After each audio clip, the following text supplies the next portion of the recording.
I stared at the address my mother had texted me 3 hours ago, the restaurant name glowing on my phone screen like an accusation. Marcello's.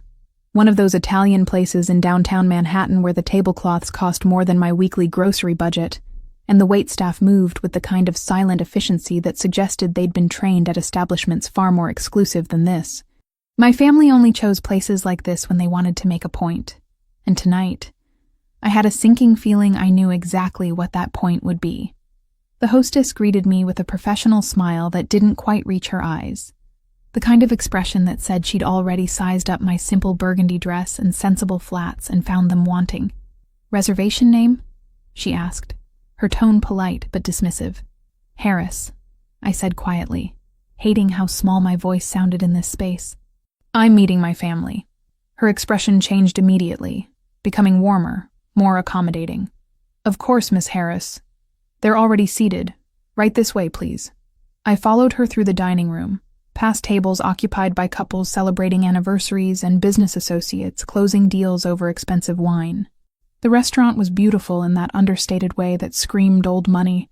Exposed brick walls decorated with original artwork, soft lighting from vintage-looking fixtures that cast everyone in a flattering golden glow, and the quiet murmur of conversation that never rose above a respectable volume.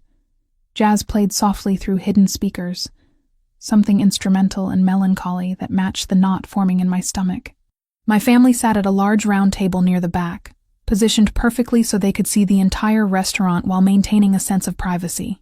My father, Richard Harris, 55 years old with graying hair and the kind of presence that demanded attention without asking for it, sat at the head. My mother, Diane, 52, elegant in a cream-colored dress and pearls that probably cost more than my monthly rent, sat to his right. My twin brother Connor occupied the seat to my father's left, looking every inch the corporate success story in his tailored navy suit. And Sophie, my younger sister at 21, sat next to our mother, her blonde hair styled in perfect waves, and her green eyes already red-rimmed as if she'd been crying. None of them smiled when they saw me approaching. "Lily," my father said, his voice carrying the same tone he used in board meetings when someone had disappointed him. "Sit down." I took the empty chair between Connor and Sophie, my hands trembling slightly as I placed my small purse on my lap. The tension at the table was thick, suffocating, and I could feel other diners glancing our way with curiosity.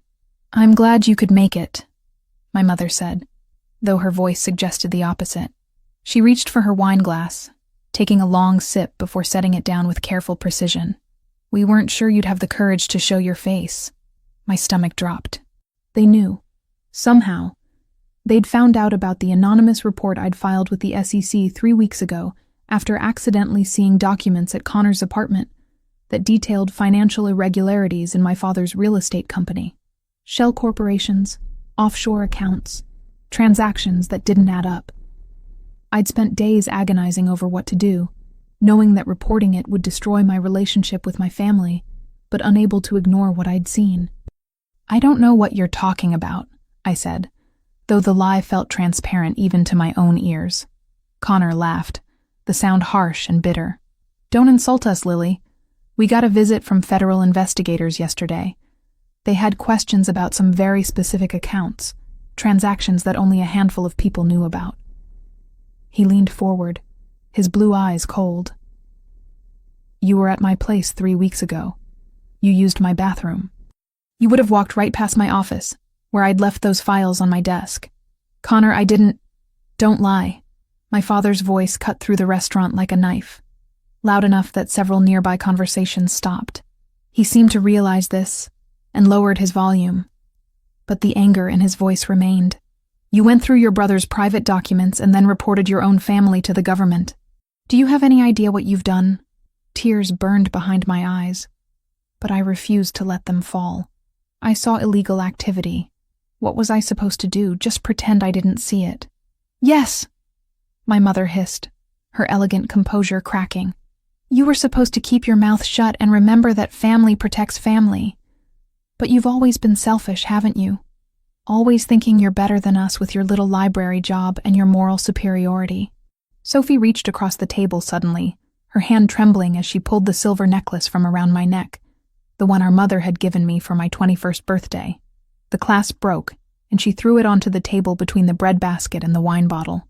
"You don't deserve anything from this family," she whispered, her voice thick with tears. Nothing.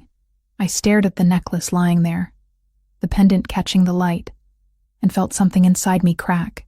"Sophie, please. You destroyed us," Connor interrupted, his voice venomous. "Dad's company is going to be investigated. His reputation is ruined. And for what? Because you wanted to play hero? Because you couldn't mind your own business?" "It's not about playing hero," I said, my voice shaking. "It's about doing what's right. Those accounts showed money laundering, tax evasion." "We don't care what they showed," my father roared, slamming his hand on the table hard enough to make the silverware jump. "You betrayed your family, your own blood, and now you're going to pay for it." The restaurant had gone almost silent now, other diners no longer even pretending not to watch our table. I could feel dozens of eyes on me, judging, curious, entertained by the drama unfolding before them. "I want everything back," my father continued, his voice cold and calculated now. "Every gift we've given you, every dollar we've spent on you, the car we bought you for graduation. I want the title signed over by tomorrow. The furniture in your apartment that we paid for, I'm sending movers to collect it this week. And that college fund we set up when you were born, I'm closing it and redistributing it to your siblings who actually deserve it. Dad, I paid for most of my own college with scholarships and student loans. I don't care." He stood abruptly, his chair scraping against the floor. "You are no longer my daughter. As of this moment, you are nothing to this family. Do you understand me?" "Nothing." My mother stood as well, reaching for her clutch with trembling hands. "I raised you for 24 years, she said, her voice breaking. "I gave you everything. And this is how you repay me? By destroying everything your father built." Connor rose next, adjusting his tie with deliberate calm. For a heartbeat, his expression flickered, a tightness at the corner of his mouth, a hesitation in his eyes that suggested the part of him who still cared for Sophie, resented this cruelty even as he enforced it. He pushed that away quickly, smoothing his face into the practiced hardness he'd perfected. "Don't bother reaching out to any of us. You're dead to me. Dead to all of us." He looked at Sophie expectantly. "Let's go." Sophie stood slowly, her face streaked with tears, but she didn't look at me. She couldn't. Or maybe she just didn't want to. My family moved as a unit toward the exit, leaving me sitting alone at the table with curious and pitying stares from every direction. I felt paralyzed, unable to move or speak, or even breathe properly. My vision blurred with unshed tears, and my hands shook so badly I had to clasp them together in my lap.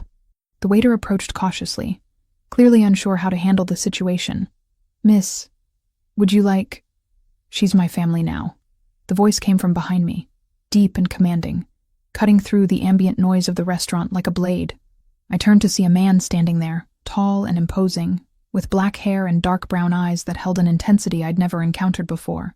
He wore a black dress shirt with the sleeves rolled to his forearms, revealing olive skin and an expensive watch on his left wrist. A gold chain glinted at his throat, where the top buttons of his shirt remained undone, and there was something about the way he carried himself that suggested both danger and absolute control. He'd been sitting at the table directly behind ours with another man, and I realized with growing mortification that he'd witnessed the entire humiliation. Earlier, when the hostess announced the reservation name, he'd glanced in our direction. A brief tightening of his jaw then suggested the name had meant something to him. Not to me, not yet, but to him.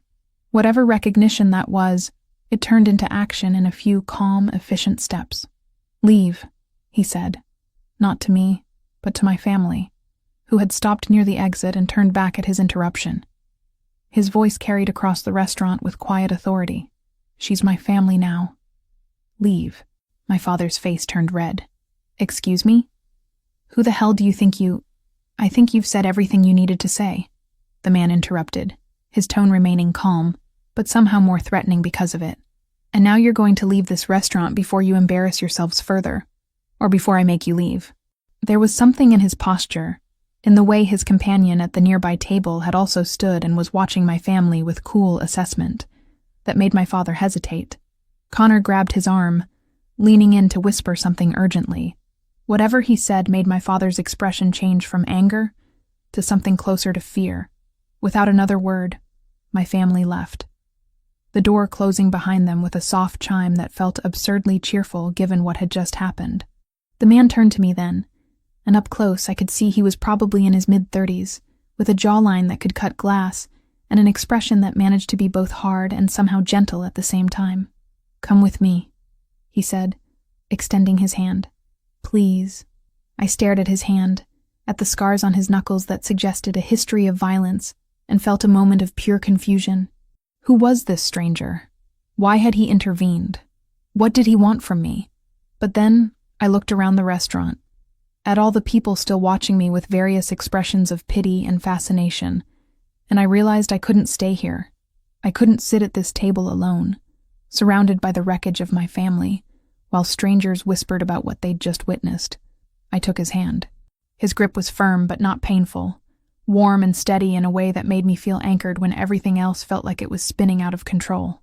He helped me to my feet, and I grabbed my purse with my free hand, following him toward the exit on legs that felt disconnected from my body. Outside, the rain had started, a steady drizzle that immediately soaked through my dress. The man released my hand long enough to shrug out of his jacket and drape it over my shoulders.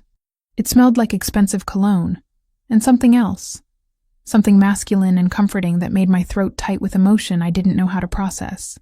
"My name is Adrian Kane," he said, his voice gentler now that we were away from the restaurant. "And I apologize for intervening without permission, but I couldn't watch that continue." "Why?" The word came out as barely more than a whisper. "You don't even know me." "No," he agreed, his dark eyes holding mine with unsettling intensity. "But I know what it looks like when someone is being torn apart by people who are supposed to protect them. And I know that nobody deserves to go through that alone." There was something in the specific practical advice he offered, about not answering calls, about not engaging online, that was too pointed to be casual kindness. He suggested steps I'd only ever heard on public service announcements or whispered by friends who dealt with messy breakups. It made me wonder, not yet fully, but later more clearly, that he'd been close to situations like this before. I wanted to say something, to thank him, or question him, or maybe just break down completely. But before I could form words, a black car pulled up to the curb. Adrian opened the back door and gestured for me to get in. I can't just," I stammered, suddenly aware of how insane this was. Getting into a car with a complete stranger who just confronted my family in a public restaurant. "I have a secure apartment where you can stay tonight," Adrian said, as if reading my thoughts. "No expectations, no conditions. Just a safe place where you can figure out your next move without having to go back to whatever situation you left to come here tonight." He paused, his expression softening slightly. "Or I can call you a cab and walk away right now. The choice is yours, Lily Harris." The fact that he knew my name shouldn't have been surprising given that my family had used it multiple times during their public disowning. But it still sent a shiver through me. I looked back at the restaurant, where I could see people still gathered at the windows watching us, and then at Adrian's outstretched hand, waiting patiently for my decision. I got in the car. Adrian's penthouse occupied the top floor of a building in Tribeca, and the moment I stepped inside, I understood that this man existed in a world completely different from mine. Floor-to-ceiling windows overlooked the Manhattan skyline, the city lights twinkling through the rain like stars brought down to earth. The space itself was massive and modern, all clean lines and neutral colors, furnished with pieces that looked like they belonged in an architectural magazine. "Guest room is down that hall, second door on the left," Adrian said, setting my small purse on the entry table. His jacket still hung around my shoulders, and I clutched it closer without thinking. "Bathroom is attached. There should be everything you need, but if something's missing, just let me know." I stood frozen in his entryway, dripping rainwater onto what was probably very expensive flooring, trying to process how my evening had gone from family dinner to complete disownment to standing in a stranger's penthouse. "I don't understand why you're doing this," I said finally. my voice sounding hollow even to my own ears. Adrian moved to the open kitchen, filling a kettle with water and setting it on the stove. "Tea or coffee?" he asked instead of answering. "Tea, I guess." "But you didn't answer my question." He pulled 2 mugs from a cabinet, his movements efficient and practiced. "I did something similar once," he said after a long moment. "Not exactly the same situation, but close. I reported corruption in an organization I was part of, and it cost me relationships I thought would last forever." He turned to face me, leaning against the counter. "Nobody stepped in to help me when I needed it most. I had to figure everything out alone, and it nearly destroyed me. So when I see someone going through something similar, I intervene. Simple as that." "It's not simple," I said, my voice breaking. "You don't know me. You don't know if I even deserve help. What if my family was right? What if I was just being selfish and self-righteous? Were the documents you saw real?" he asked bluntly. I nodded, unable to speak around the lump in my throat. "Then you did the right thing." "Difficult doesn't mean wrong, Lily. Sometimes the hardest choices are the most necessary ones." The kettle began to whistle, and he turned to pour hot water into both mugs, adding tea bags from a container on the counter. "Your family's reaction says more about them than it does about you." He brought both mugs to the living area, setting them on a glass coffee table and gesturing for me to sit on the charcoal gray sofa. I did, sinking into cushions that felt like clouds, and accepted the mug he offered me with trembling hands. The warmth seeping through the ceramic was grounding, real, something to focus on besides the chaos in my head. "What happens now?" I asked after taking a careful sip. The tea was chamomile, soothing and familiar. "Tonight, you rest," Adrian said, settling into the armchair across from me. "Tomorrow we figure out the practical details. Do you have your own apartment?" "Yes, a studio in Brooklyn, but my family paid for some of the furniture, and my dad said he's sending movers to take it back. Can he legally do that?" I thought about it, running through what I remembered from the purchase agreements. I think so. Most of it was gifts, no paperwork saying ownership transferred to me. And honestly, I don't want to fight them over a couch and some bookshelves. Adrian nodded slowly, his dark eyes assessing me with an intensity that should have been uncomfortable, but somehow wasn't. "What about your job?" "I work at the Brooklyn Public Library System. Assistant librarian position. Nothing glamorous, but I love it. That's entirely mine. They can't touch it." Saying it out loud made me feel slightly less unmoored. I had my job. I had my apartment. Even if it would be mostly empty soon, I wasn't completely helpless. "Good. That's a foundation to build from." He paused, seeming to choose his next words carefully. "I'm going to give you the contact information for a lawyer I know. She specializes in family law and financial disputes. If your family tries to take more than they're legally entitled to, she'll make sure you're protected." "I can't afford a lawyer like that," I said automatically, already knowing what someone in Adrian's world would charge per hour. "Consider it a loan then. Pay me back when you're in a better position." His tone suggested this wasn't up for negotiation. "Tomorrow, you should also go to your bank and make sure your family hasn't tried to access any accounts with your name on them. Change passwords, add security measures, anything that creates a barrier between them and your finances." I hadn't even thought about that, but of course they might try something like that. Connor worked in finance. He'd know exactly how to cause problems if he wanted to. The realization made my stomach turn. "Thank you," I whispered. "I don't know why you're helping me, but thank you. You already thanked me. Stop doing that." But his voice was gentle, lacking any real reproach. "Get some rest, Lily. Things will look different in the morning." I stood, my legs feeling more stable now, and made my way down the hallway he'd indicated earlier. The guest room was beautiful in the same understated way as the rest of the penthouse, decorated in soft grays and whites with a bed that looked impossibly comfortable. The attached bathroom had toiletries still in their packaging, as if Adrian regularly kept supplies on hand for unexpected guests. I showered, washing away the rain and the feeling of dozens of eyes watching my public humiliation, then borrowed a t-shirt from the drawer of the guest room dresser that was clearly too large for me but smelled clean. When I finally climbed into bed, exhaustion hit me like a physical weight, but sleep wouldn't come. Every time I closed my eyes, I saw my father's face twisted in anger, my mother's tears, Sophie throwing my necklace onto the table like it was garbage. I must have dozed eventually because I woke to sunlight streaming through unfamiliar windows and the smell of coffee brewing. For a moment, I couldn't remember where I was. And then, everything from the previous night crashed over me in a wave that left me breathless. My family had disowned me. A stranger had intervened. I was in his penthouse. I found Adrian in the kitchen, dressed in a fresh shirt and dress pants, his hair still damp from a shower. He looked up when I entered, his expression unreadable. "Morning. Coffee's ready, and I ordered breakfast. Should be here in about 10 minutes. You didn't have to do that," I started, but he held up a hand. "We talked about this. Stop thanking me for basic hospitality." He poured coffee into a mug and handed it to me. "How do you take it?" "Just black is fine." I accepted the mug, cradling it between my palms.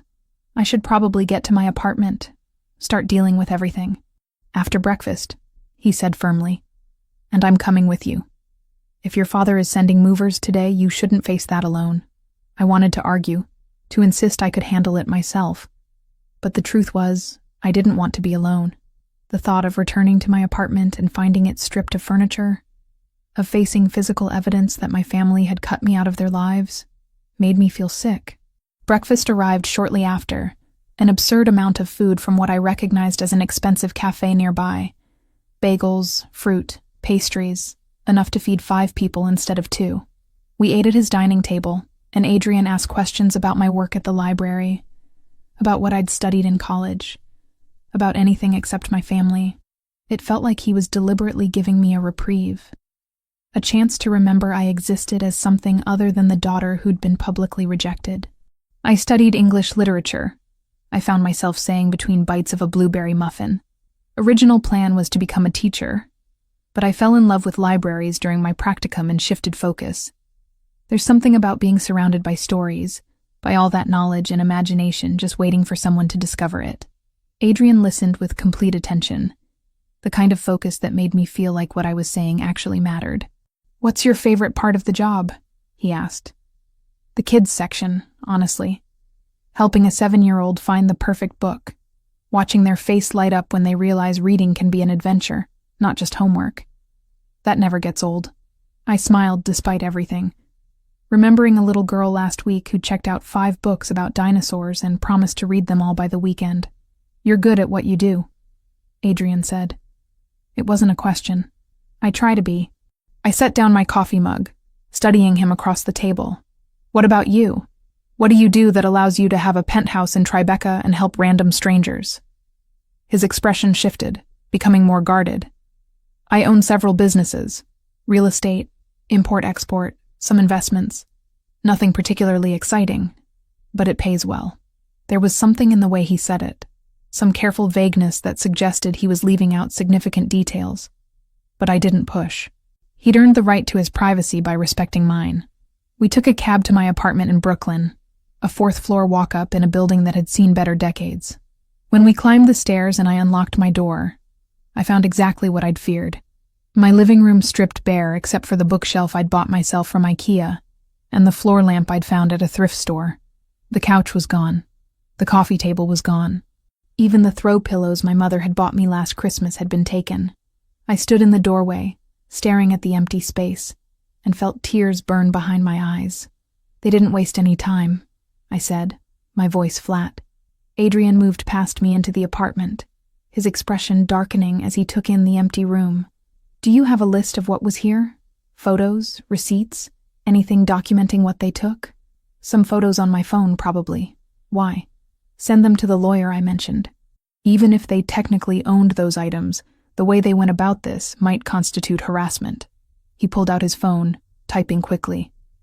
"I'm also going to have some furniture delivered here this week. Basic stuff to replace what they took." "Adrian, no. I can't accept that. You've already done too much." He looked up from his phone, his dark eyes intense. "You can accept it? Or you can sit on the floor until you save up money to replace everything yourself." "Your choice, but I'm ordering it either way."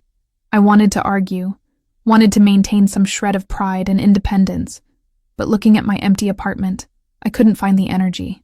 "Fine," I said quietly, "but I'm paying you back. All of it. However long it takes. Deal." He returned his attention to his phone, and I wandered into my bedroom, relieved to find it mostly untouched. My bed was still there, my dresser, my personal belongings. At least they'd had the decency not to completely ransack my private space. When I returned to the living room, Adrian was standing by the window, looking out at the street below. "You should change your locks," he said without turning around. "If they had a key, assume they made copies before returning it." Another thing I hadn't thought of, another vulnerability I'd left exposed. "I'll call the landlord. I'll have someone here this afternoon to do it." Faster than going through official channels, he finally turned to face me. And there was something in his expression I couldn't quite read. "Lily, I need you to understand that what happened last night wasn't normal family conflict. The public humiliation, the immediate retaliation, the coordinated removal of your belongings. That's calculated cruelty designed to destabilize you." "I know," I whispered. "I've always known my father could be cold, but I didn't think he'd actually go through with disowning me. I thought maybe he'd cool down, we'd talk, find some way forward. Men like your father don't cool down when they feel betrayed. They escalate." Adrian moved closer, his presence somehow both intimidating and comforting. "Promise me you'll be careful. Change your routines. Vary your schedule. Pay attention to who's around you. I don't think they'll do anything violent, but I've been wrong before." The thought that I might need to be afraid of my own family sent ice through my veins. "You really think they'd hurt me? I think your father is facing serious legal consequences because of what you reported, and people in that position don't always think rationally. Better to be cautious than sorry." He was right, of course. I nodded, trying to ignore how surreal this conversation was. 2 days ago, my biggest concern had been whether I'd get approved for a vacation day in December. Now I was discussing security measures and protection from my own family with a man I'd known less than 24 hours. "I should let you get back to your life," I said, suddenly aware that Adrian had spent his entire morning helping me when he certainly had more important things to do. "Thank you for everything. Really. I know I keep saying that, but I don't know how else to express what you've done for me. You don't need to express anything." His voice had gone soft, and when I looked up at him, I found him watching me with an expression I couldn't quite decipher. "I meant what I said at the restaurant. You're not alone in this. Not if you don't want to be." The words hung between us, weighted with implications I wasn't ready to examine. So instead I just nodded, and Adrian pulled out a business card, writing something on the back before handing it to me. "My personal number. Day or night, if you need anything or if something happens, call me. Don't hesitate." I took the card, my fingers brushing his briefly, and felt an unexpected jolt at the contact.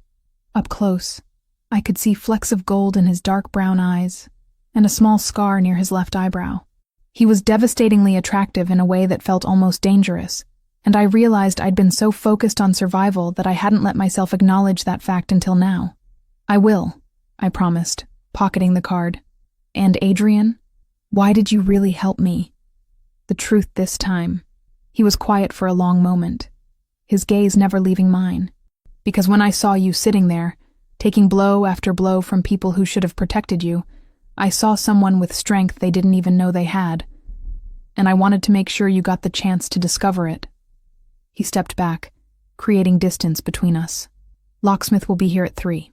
Don't open the door for anyone else." Then he left, and I stood alone in my mostly empty apartment, holding a business card with his number, and wondering what I'd just gotten myself into. 2 weeks had passed since that night at Marcello's, and I'd spent most of that time trying to convince myself that what I felt for Adrian was simple gratitude.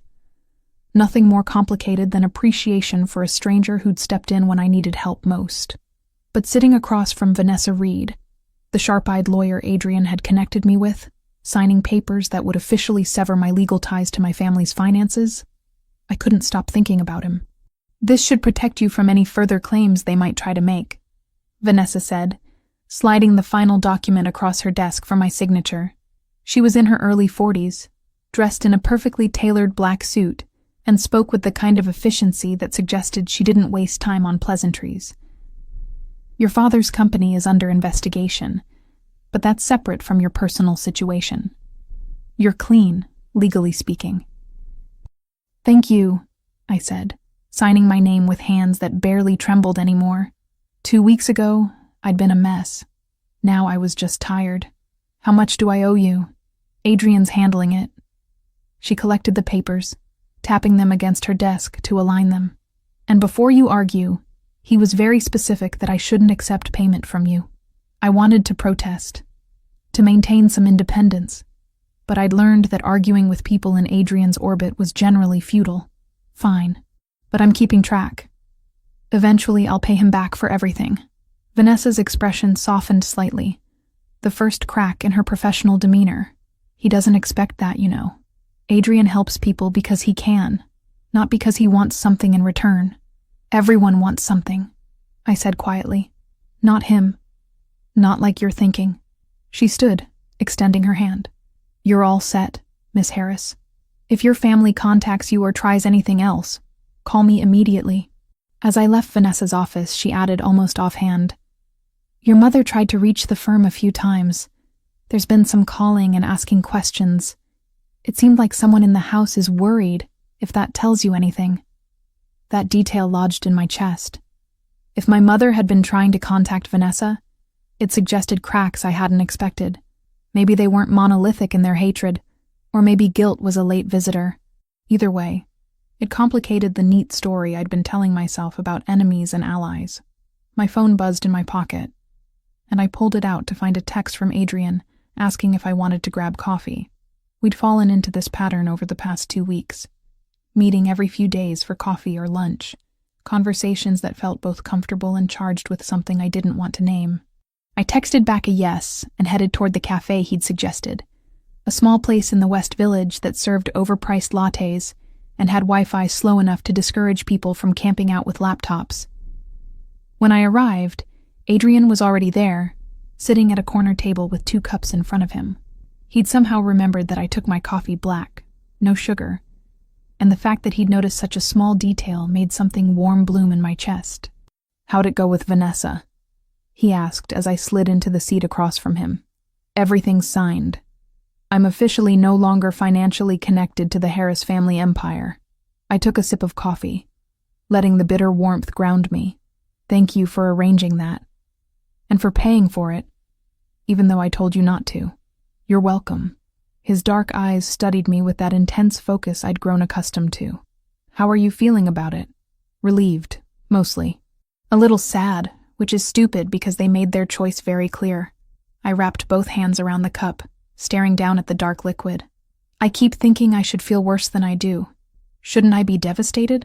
Shouldn't I be falling apart? You did fall apart. 2 weeks ago, you were barely functional. Now you're rebuilding, which is what you're supposed to do. Adrian leaned forward slightly, his voice dropping. Give yourself credit for that, Lily. You're stronger than you think. I looked up at him, at the way the afternoon light caught the angles of his face, and felt my carefully constructed walls begin to crack. Over the past 2 weeks, I'd learned things about Adrian Kane, that he took his coffee with too much sugar, that he read philosophy books for fun and could quote Nietzsche from memory, that he had a younger brother he was protective of, and a business empire he'd built from nothing after burning bridges with his own family. But I still didn't know why he made my pulse race every time he looked at me like this, with complete attention and something that felt dangerously close to admiration. Can I ask you something? I said, my voice shakier than I intended. And I need you to be honest with me. Always. Why do you keep helping me? And don't say it's because you went through something similar or because you can. There has to be more to it than that. Adrian was quiet for a long moment, his fingers drumming against his cup in a rare display of uncertainty. You want the truth? I saw something in you that night at the restaurant. Courage that you didn't even recognize in yourself. And I wanted to be around to watch you figure out just how strong you actually are. He paused, his gaze holding mine. That's the truth. Take it however you want. My breath caught, and I realized I'd been leaning forward without meaning to, drawn in by his words and his presence, and the tension that always seemed to exist between us. But before I could respond, my phone buzzed with an incoming call. Connor's name flashed on the screen and my stomach dropped. "Don't answer it," Adrian said immediately. "I have to. What if something happened to Sophie?" I accepted the call, raising the phone to my ear with a trembling hand. "Hello? Lily." Connor's voice was tight, controlled in a way that meant he was furious but trying not to show it. "We need to talk. In person." "No, we don't. Vanessa told you that all contact should go through her. This isn't about the legal stuff. This is about Sophie. She's been asking about you, and Mom's worried she's going to do something stupid like try to contact you behind everyone's back." He paused, and I could hear traffic in the background. "Meet me. One conversation. That's all I'm asking." Every instinct screamed that this was a bad idea. But the mention of Sophie made me hesitate. My younger sister had been silent since that night, not reaching out or responding to the single text I'd sent her apologizing for the fallout. The thought that she might be in trouble, that my one message might be the only lifeline she had, pushed aside the fear. Guilt is a powerful, stupid thing, and it was why I agreed. If Sophie truly needed me, I owed her at least that. "Fine. Where?" "That bookstore you used to drag me to when we were kids. The one in Park Slope. Tomorrow at 2. He hung up before I could agree or refuse. I set my phone down, aware that Adrian was watching me with an expression that suggested he'd heard enough of the conversation to know what had just happened. "You're not going alone," he said flatly. "Connor won't talk if you're there. He'll know you're the guy from the restaurant. Then I'll wait outside, close by, where I can get to you in 30 seconds if something goes wrong." His tone left no room for argument. "Lily, I don't trust your brother. The way they went after you was calculated, and this feels like another move in whatever game they're playing. What if he's telling the truth about Sophie? What if she really does want to talk to me? Then she can reach out herself instead of using your brother as an intermediary." Adrian leaned back in his chair, his jaw tight. "But I know you're going to do this regardless of what I say, so I'm not going to waste energy arguing. I'm just going to make sure you're safe while you do it." The fact that he understood me well enough to know I'd already made up my mind should have been alarming. Instead, it felt like being seen in a way I'd never experienced before, like he could read all the parts of me I tried to keep hidden. "Thank you," I said quietly. "Stop thanking me." We finished our coffee in a silence that felt heavy with things neither of us was ready to say, and when we parted ways outside the cafe, I found myself watching him walk away and wondering what would happen if I admitted that this, whatever this was between us, had stopped being about gratitude a long time ago. The next afternoon, I stood outside the bookstore in Park Slope, my heart hammering against my ribs. Adrian was across the street, leaning against a building with his phone out, but his attention clearly on me. The bookstore itself was a narrow space crammed with shelves that reached the ceiling, the kind of place where you could get lost for hours and come out with a stack of books you didn't know you needed. Connor and I had spent countless afternoons here as kids, back when we'd actually been close, before college, and careers and family loyalty had driven wedges between us. Connor arrived exactly at 2, looking every inch the successful finance professional in his dark suit and Italian leather shoes. His expression was carefully neutral as he approached, but I could see the tension in his shoulders.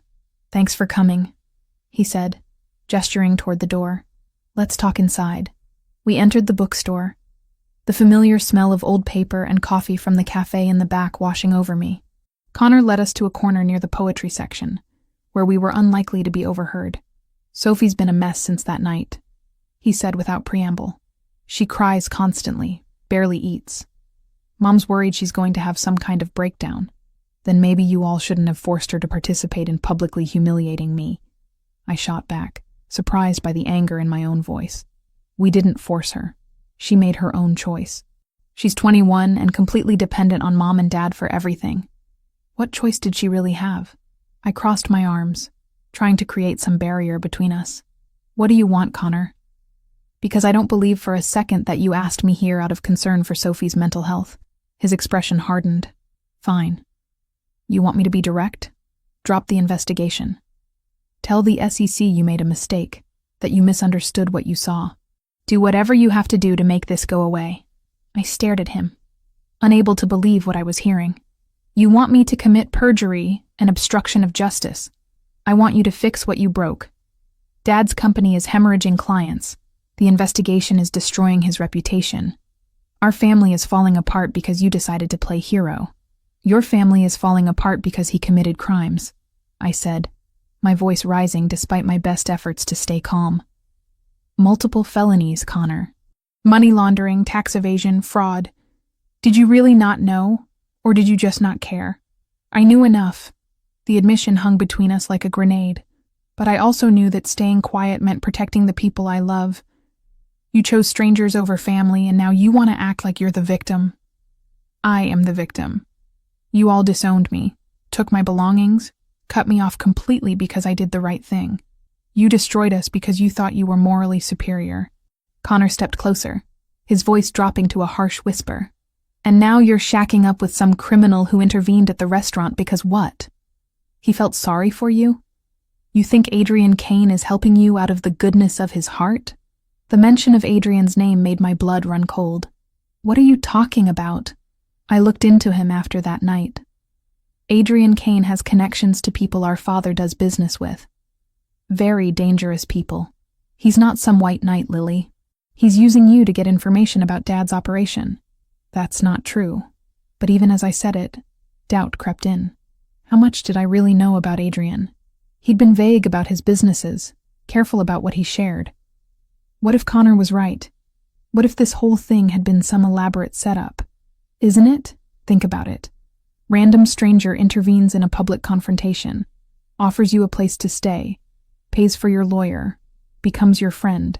And meanwhile, the investigation into Dad's company is moving faster than it should, like someone's feeding them information. Connor's eyes were hard. He's playing you, and you're too grateful to see it. I wanted to argue, to defend Adrian, but the words stuck in my throat. Because Connor had a point, even if I didn't want to admit it. Why had Adrian helped me? What did he actually get out of this arrangement?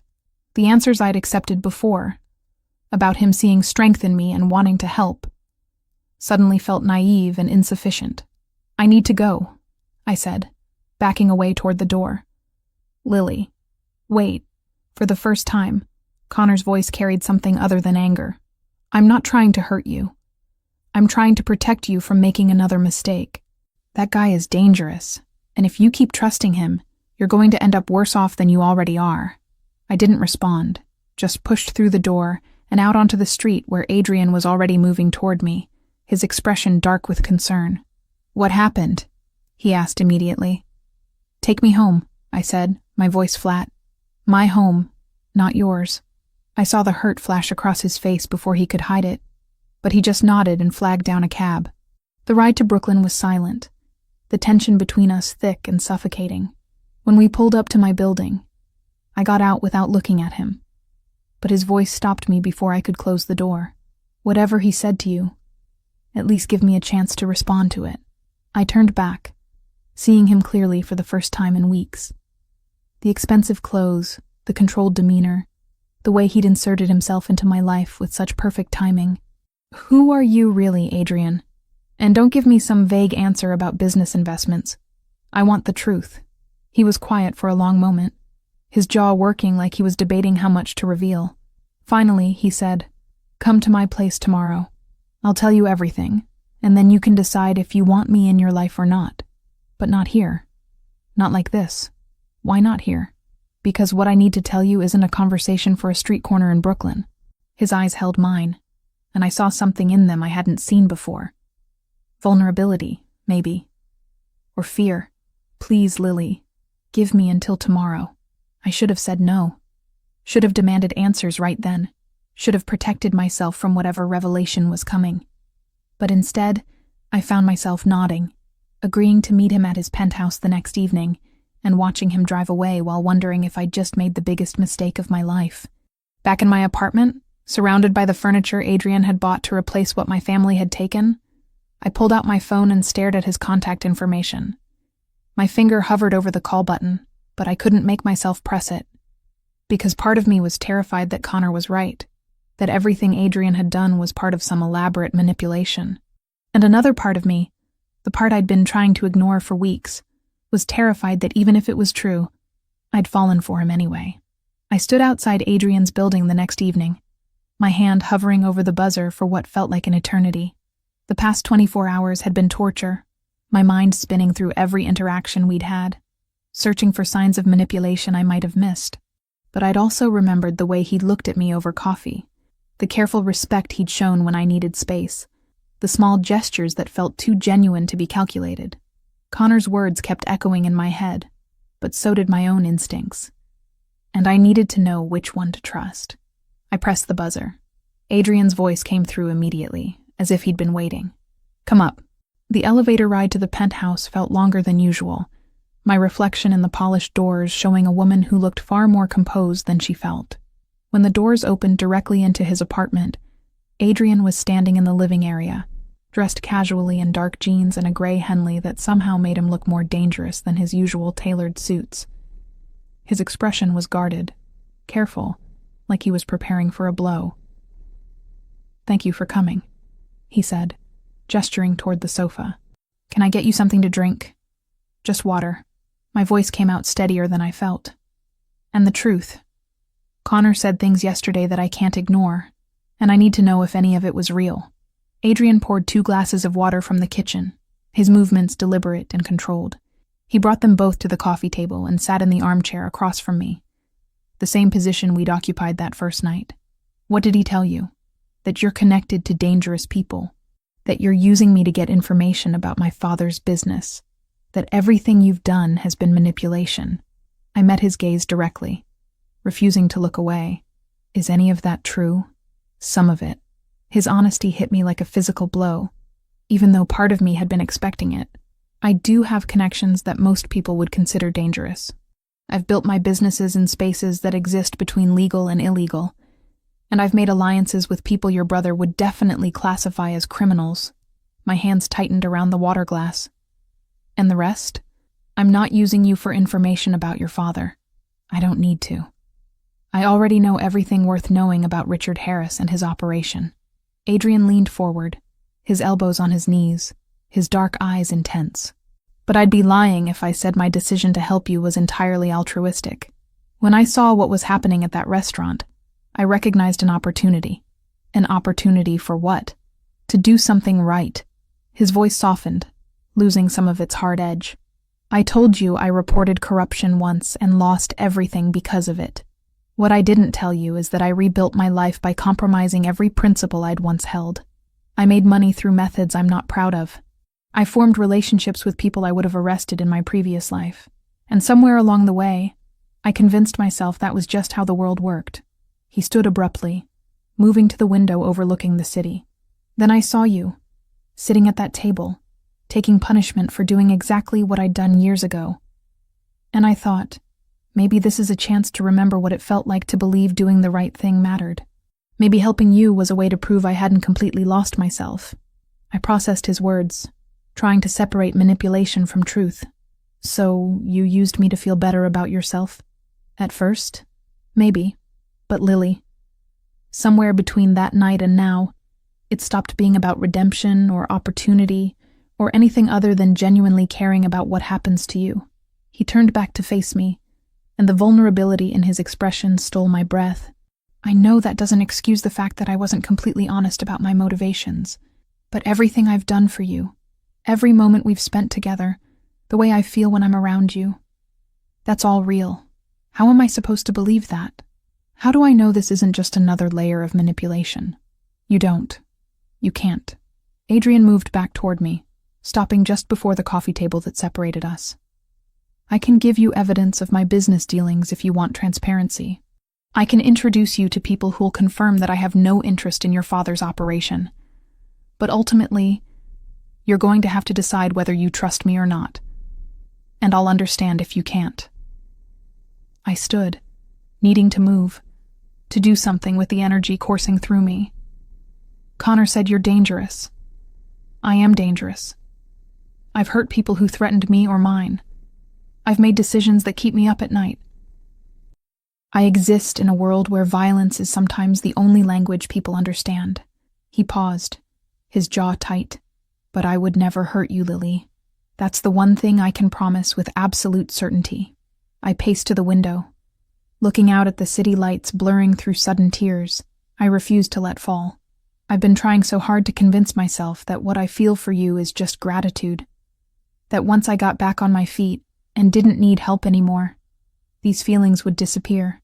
And?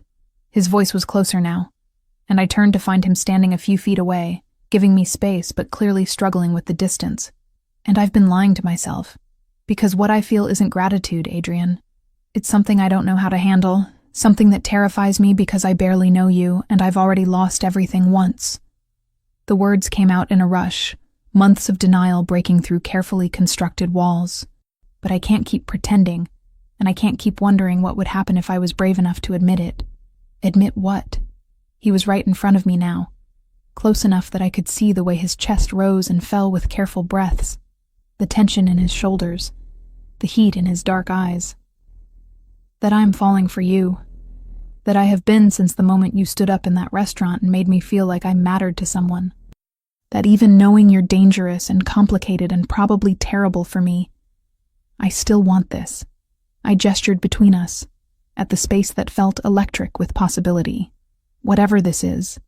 Adrian's hand came up slowly, giving me time to move away if I wanted to, and cupped my face with a gentleness that contradicted everything he just admitted about being dangerous.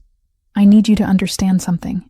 If we do this, if we cross this line, I'm not good at casual. I don't do halfway.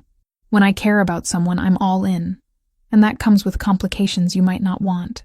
I'm tired of being careful, I whispered, my heart hammering so hard I was sure he could hear it. I'm tired of protecting myself from anything that might hurt. Show me what all in looks like.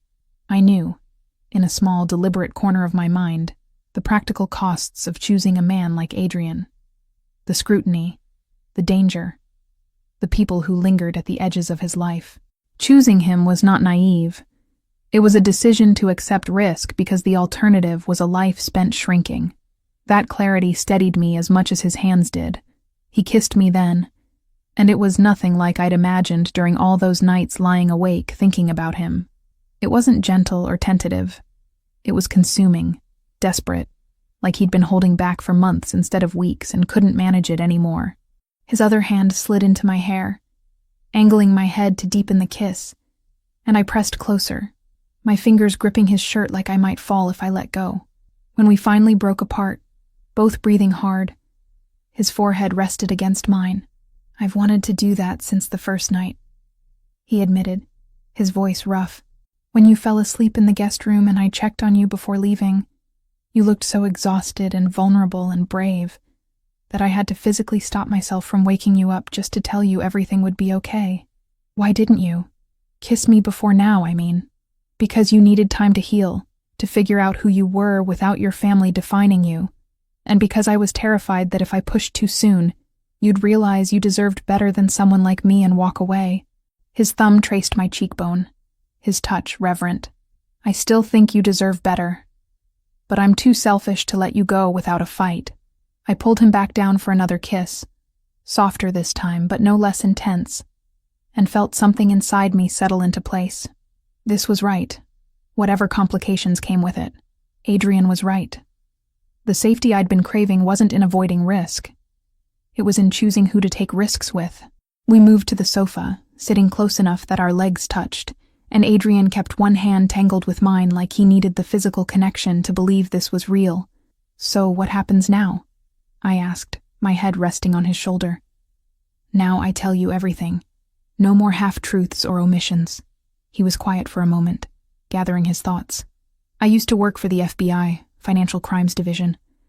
That's when I reported corruption and lost everything.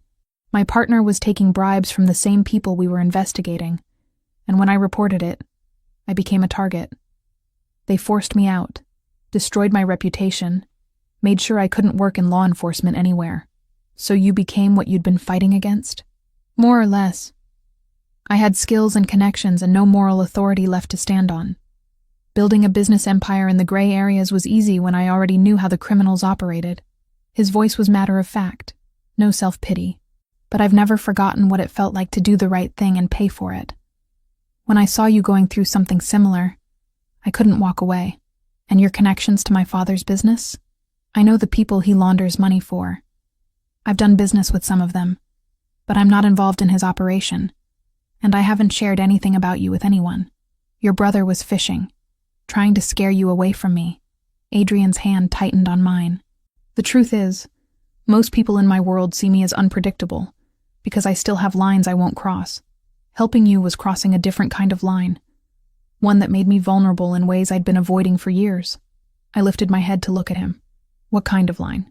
The kind where I admit I need someone, where I let myself care about something other than survival and profit. His dark eyes held mine. You make me want to be better than I am, Lily. That's terrifying and exhilarating and completely outside my experience. I don't want you to be better. I just want you to be honest. I leaned in, pressing a soft kiss to his jaw. And maybe be okay with the fact that I'm going to make you dinner sometimes and bore you with library stories and probably cry when things get overwhelming. I would never be bored by your library stories. His voice carried a hint of amusement.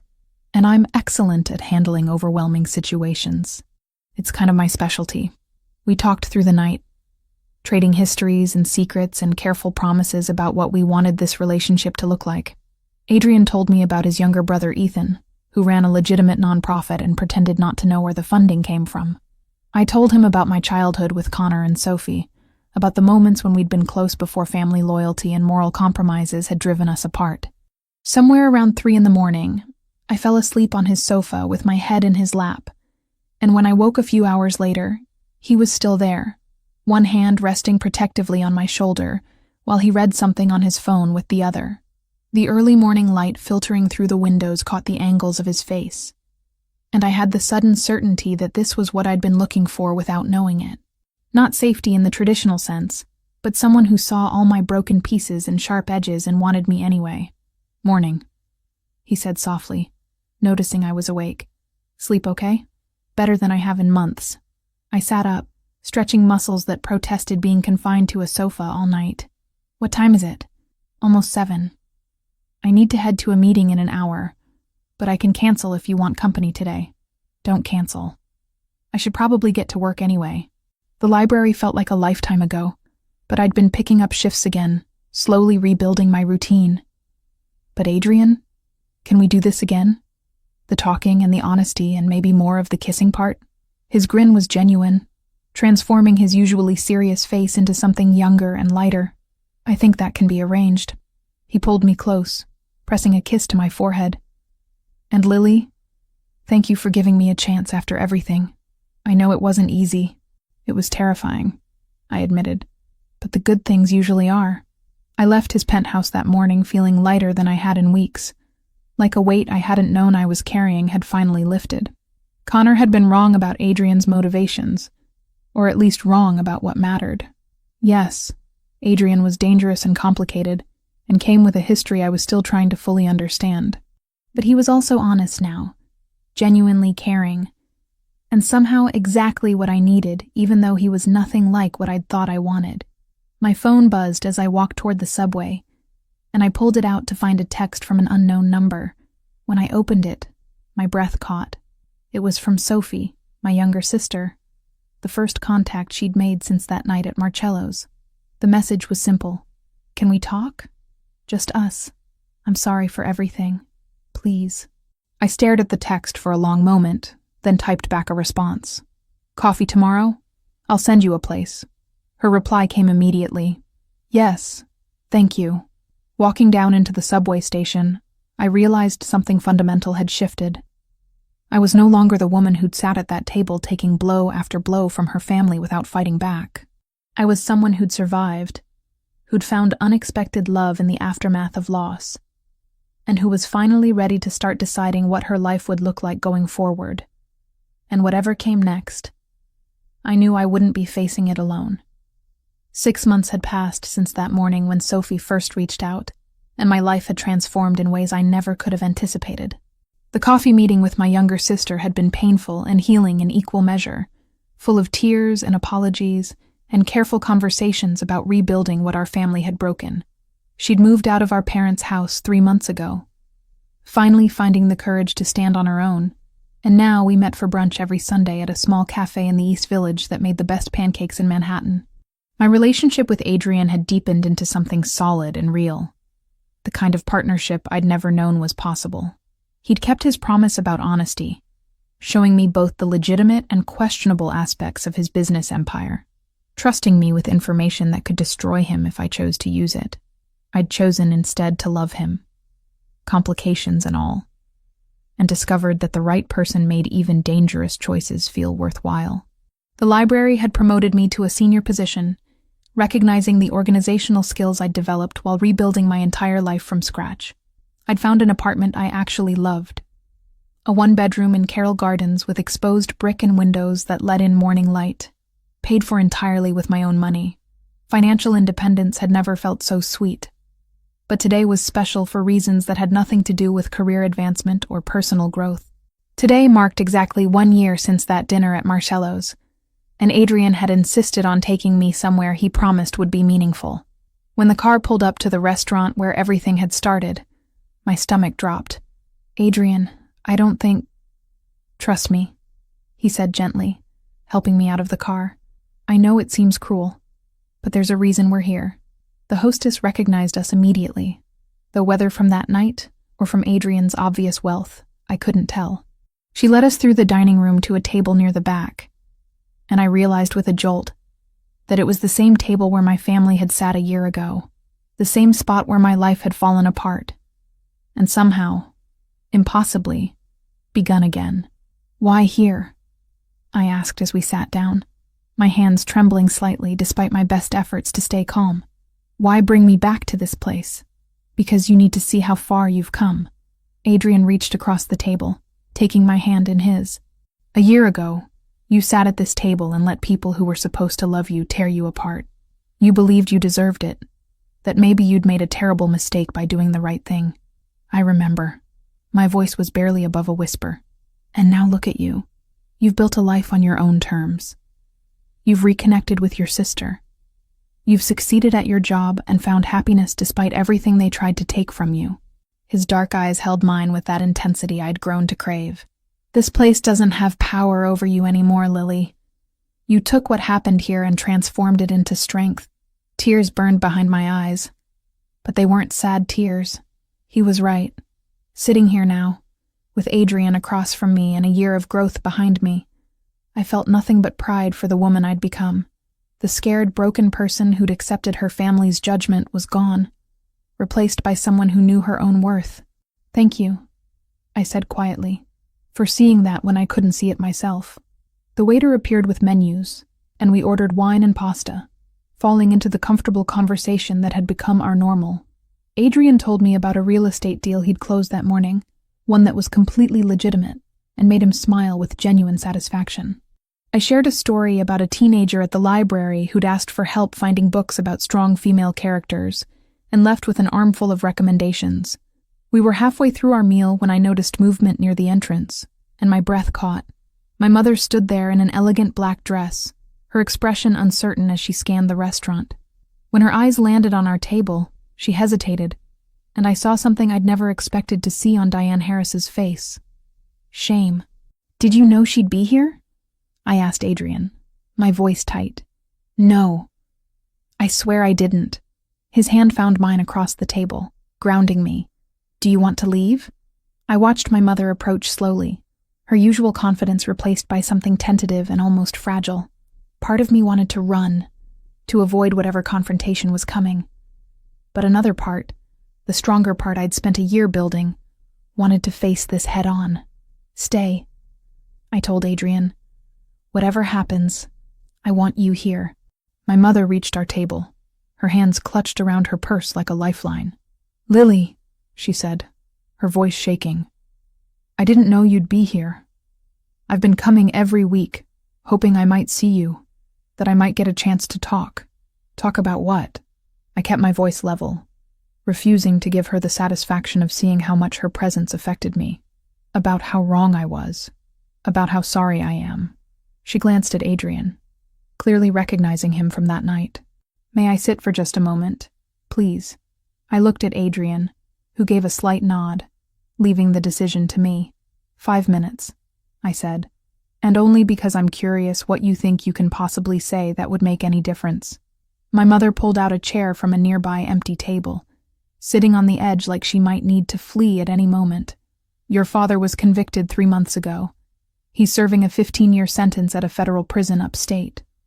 She took a shaky breath. Connor's been called as a witness in a related case. The company is bankrupt. Everything we built, everything we thought defined us, it's all gone. And you want me to feel sorry for you? The words came out harsher than I intended, but I couldn't find it in myself to soften them. No, I want you to know that you were right. About all of it. The corruption, the lies, the way we prioritized money and reputation over basic human decency.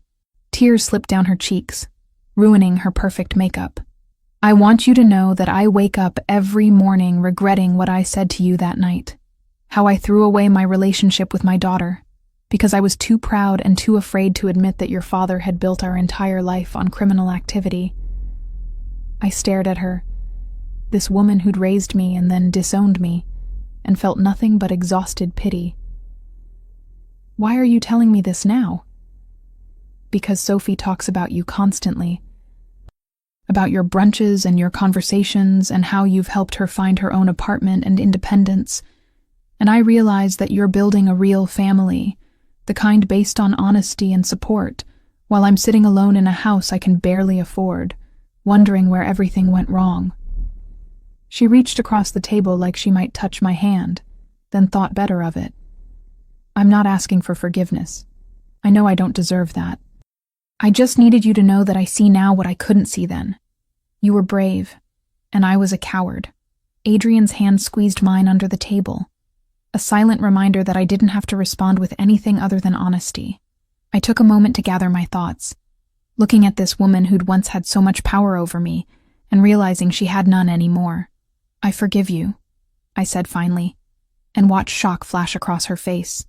Not because you've earned it, or because I think we're going to have some tearful reconciliation. I forgive you, because holding on to anger has been exhausting, and I'm done letting what you did define how I move forward. Lily, but forgiving you doesn't mean I want you in my life. You made your choice a year ago, when you threw my necklace on a table and told me I was nothing to this family. I've built something better without you. Something real and honest and good. And I'm not interested in risking that by letting you back in. I stood, Adrian rising smoothly beside me. I hope you find whatever you're looking for, Mom. I really do. But you're not going to find it with me. My mother's face crumpled, fresh tears streaming down her cheeks. But I felt nothing but relief as I walked away. Adrian's arm came around my waist, steady and supportive, and we left the restaurant together without looking back. Outside, the evening air was cool and crisp, autumn settling over the city with the promise of change. Are you okay? Adrian asked, his voice gentle. I'm better than okay. I'm free. I turned to face him, taking in the man who'd somehow become my entire world. A year ago, her rejection destroyed me. Now it's just sad and distant, like something that happened to someone else. You've grown into someone remarkable. His hand cupped my face, thumb brushing across my cheekbone. And I know I tell you this constantly, but I need to say it again. I love you, Lily Harris. Not despite your complications or your history, but because of who you became in spite of it all. I love you too. The words came easily now, no longer scary or uncertain. You saved me that night. But more than that, you gave me space to save myself. Adrian's expression shifted, becoming more serious. Speaking of space and saving, I have something I want to show you. Another reason we came here tonight. He pulled out his phone, opening up a series of documents and photos. Remember how I told you I wanted to do something meaningful with the legitimate side of my business? I've been working on establishing a foundation that helps people who report corruption, provides them with legal support, financial assistance, housing if they need it. Everything you needed a year ago but had to cobble together through luck and my intervention. I stared at the documents, at the mission statement that could have been written about my exact situation. Adrian, this is incredible. I want you to run it. He watched my face carefully. I know you love the library, and I'm not asking you to give that up completely. But this foundation needs someone who understands what it's like to lose everything for doing the right thing. Someone who knows how to rebuild from nothing. And I can't think of anyone better qualified than you. I don't have experience running a foundation. You have experience surviving the thing this foundation exists to address. That's more valuable than any business degree. He took my hands in his. I'm not asking for an answer tonight. Think about it. Talk to Sophie about it. Take whatever time you need. But Lily, you could help people the way I tried to help you. You could be the person for them that you needed a year ago. The idea settled over me like possibility crystallizing into purpose. He was right. I knew exactly what people in my situation needed because I'd lived it, struggled through it, emerged on the other side stronger for it. Can I ask you something? I said. Anything. Is this your way of proposing that we build something together? Not marriage necessarily, but a real partnership that goes beyond just being in love. Adrian's grin was slow and devastating. Maybe. Is that something you'd be interested in? Yes. I didn't hesitate, didn't second guess. Yes to the foundation. Yes to building something meaningful together. Yes to whatever comes next as long as we face it as a team. He kissed me then, right there on the street outside the restaurant where we'd first met. And I felt the last piece of my old life finally let go. When we broke apart, I saw Sophie walking toward us, her blonde hair catching the streetlight, and a smile on her face that matched my own. Sorry I'm late, she said, slightly out of breath. The subway was a disaster. Did I miss the big moment? You knew about this? I asked, looking between her and Adrian. He called me last week to make sure you'd be open to the idea. Sophie pulled me into a hug, her voice dropping to a whisper. I told him you'd been looking for purpose beyond just surviving, that you'd been talking about wanting to help people but didn't know how. This is perfect for you, Lily. You know that, right? I did know. Standing there with Adrian and Sophie, the chosen family I'd built from the wreckage of the one I'd lost, I knew with absolute certainty that this was exactly where I was supposed to be. Not defined by my parents' crimes, or my family's rejection, but by the choices I'd made and the strength I'd discovered when everything else had fallen away. So, what do we do now? I asked, looking at both of them. Now we celebrate, Adrian said, gesturing toward a different restaurant across the street, one that held no painful memories. Dinner with family, the real kind, based on choice and honesty and love. Sophie looped her arm through mine. And then we start planning. The foundation needs a name, a mission statement that's personal but professional, office space, hiring plans. This is going to be amazing, Lily. You're going to help so many people. As we walked together toward the restaurant, I glanced back one last time at Marcello's, at the place where the worst night of my life had somehow transformed into the catalyst for the best year. My mother was probably still inside, processing our conversation and her losses. My father was in prison, paying for his crimes. Connor was facing his own legal battles, consequences of choices he'd made long before I'd ever reported anything. And me, I was walking toward a future I'd built with my own hands, surrounded by people who loved me not because they had to, but because they chose to. The woman who'd sat at that table a year ago, accepting punishment for doing the right thing, was gone. In her place was someone stronger, braver, ready to take the pain she'd experienced and transform it into purpose. Adrian caught my hand as we reached the door of the new restaurant, bringing it to his lips for a gentle kiss. No more looking back, he said softly. Only forward from here. Only forward, I agreed, and walked inside to begin the next chapter of a story I was finally writing for myself.